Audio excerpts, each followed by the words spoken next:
નમસ્કાર દર્શક મિત્રો, મિરર ઓફ ધ વર્લ્ડ ન્યૂઝમાં આપ સૌનું હાર્દિક સ્વાગત છે। ભૂખી કાસની કામગીરી અટકાવવા કોંગ્રેસ દ્વારા કલેક્ટરને રજૂઆત કરવા છતાં વર્ક ઓર્ડર આપી દેવામાં આવતા વિપક્ષે કલેક્ટરને આવેદનપત્ર સાથે રજૂઆત કરી। ગત 7 માર્ચ 2025ના રોજ વડોદરા મહાનગરપાલિકાની સ્ટેન્ડિંગ કમિટીની બેઠકમાં ભૂખી કાસની રીરૂટની કામગીરી દરખાસ્ત કરવામાં આવી હતી, જે મંજૂર થઈ હતી। તેની સામે કોંગ્રેસના કાઉન્સિલર પુષ્પાબેન વાઘેલા અને કોંગ્રેસ દ્વારા 8 માર્ચ 2025ના રોજ આ કામગીરી અટકાવવા બાબતે કલેક્ટરને આવેદનપત્ર પાઠવી રજૂઆત કરવામાં આવી હતી, કારણ કે આ કામગીરીથી વોર્ડ નંબર 2ને કોઈ ફાયદો થવાનો ન હતો, સાથે જ બીજી તરફ વોર્ડ નંબર 1ને પણ નુકસાન થવાનું હતું। પૂરની પરિસ્થિતિ રોકવાની જવાબદારી કલેક્ટરની આવે છે, જે અંગેની રજૂઆત પ્રથમ કલેક્ટરને આવેદનપત્ર સાથે કરવામાં આવી હોવા છતાં 4 દિવસ પહેલાં પાલિકા તંત્ર દ્વારા વર્ક ઓર્ડર આપવામાં આવ્યો છે।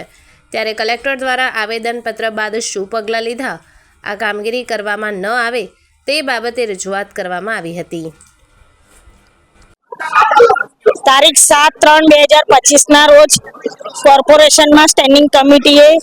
ભૂખી કાસ રીરૂટનું કામ જ્યારે મંજૂર કર્યું ત્યારે અમે 8/3ના રોજ કલેક્ટરશ્રીને આ કામ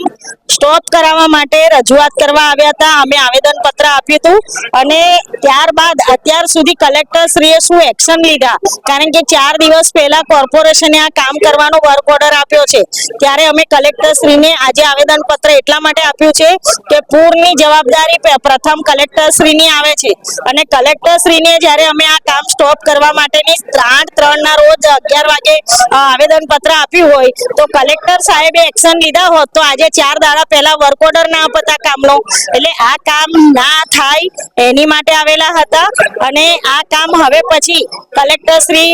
શું રજૂઆત કરીને આ કામ જો સ્થળ પર થશે તો આખો વોર્ડ બહાર આવશે। આ કામ કરવાથી વોર્ડ નંબર 2ને કોઈ ફાયદો નથી, તો વોર્ડ નંબર 1ને નુકસાન છે અને આ કામ જ્યારથી વિશ્વામિત્રી પ્રેઝન્ટેશનમાં આવ્યું છે એ દિવસથી મેં એનો ઉગ્ર વિરોધ કરેલો છે અને અમે કલેક્ટરશ્રીને પણ કીધું છે કે કાયદાકીય લડત અમારે ના આપવી પડે, એ તમારી જવાબદારી છે, તમે કંઈ નહીં કરો તો અમે કાયદાકીય લડત આપવાના જ છે।